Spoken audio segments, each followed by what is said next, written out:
ইদ্রিস আলাইহিসসালাম জীবনে ঘটে যাওয়া কিছু রহস্যময় ও অলৌকিক ঘটনার বর্ণনা আসমানে উত্তোলন কুরআনে সূরা মারিয়াম ১৯:৫৬-৫৭ বলা হয়েছে। আমি তাকে উচ্চ মর্যাদায় উত্তোলন করেছি।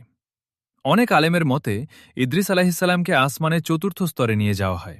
এটি তার জীবনের সবচেয়ে রহস্যময় ঘটনা, যা আজও মানুষের কাছে অজানা। অমরত্বের ধারণা। ইসলামী ঐতিহ্যে ইদ্রিস আলাইহিসসালামকে এমন একজন নবী হিসেবে দেখা হয় যিনি মৃত্যুবিহীনভাবে জান্নাতে অবস্থান করছেন। কিছু বর্ণনায় তাকে অমর নূর বলা হয়। জান্নাত দর্শনের কাহিনী। ইদ্রিস আলাইহিসসালাম আল্লাহর অনুমতিতে আসমানে উত্তোলিত হন। বর্ণনায় আছে তিনি জান্নাতের সৌন্দর্য ও শান্তি প্রত্যক্ষ করেছিলেন।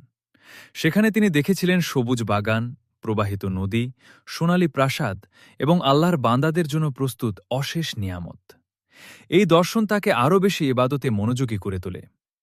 মানুষের কাছে আজও রহস্য রয়ে গেছে তিনি কিভাবে দেহসহ আসমানে গিয়েছিলেন এবং জান্নাতের কোন কোন দৃশ্য দেখেছিলেন। লেখা ও সেলাইয়ের আবিষ্কার। অন্য বর্ণনায় বলা হয় ইদ্রিস আলাইহিসসালাম ছিলেন প্রথম নবী যিনি মানুষকে লেখা ও সেলাই শেখান। তিনি কলম ব্যবহার করে জ্ঞান লিপিবদ্ধ করেন এবং কাপড় সেলাইয়ের কৌশল উদ্ভাবন করেন। এজন্য তাকে কারিগরদের অভিভাবক বলা হয়। তার এই অবদান মানব সভ্যতার ইতিহাসে এক অলৌকিক অধ্যায়, যা আজও মানুষের কাছে বিস্ময়কর। হেরমেস ট্রিসমেগিস্টাসের সাথে সম্পর্ক। কিছু মুসলিম ঐতিহ্যে ইদ্রিস আলাইহিসসালামকে হেরমেস ট্রিসমেগিস্টাসের সাথে মিলিয়ে দেখা হয়, যিনি রহস্যবাদ ও জ্যোতির্বিদ্যার প্রতীক।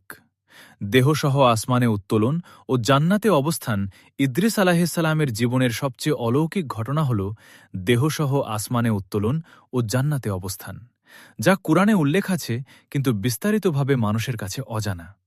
তার এই রহস্যময় অভিজ্ঞতা তাকে অন্যান্য নবীদের থেকে আলাদা করেছে এবং আজও এটি ইসলামী ইতিহাসের অন্যতম অজানা অলৌকিক ঘটনা।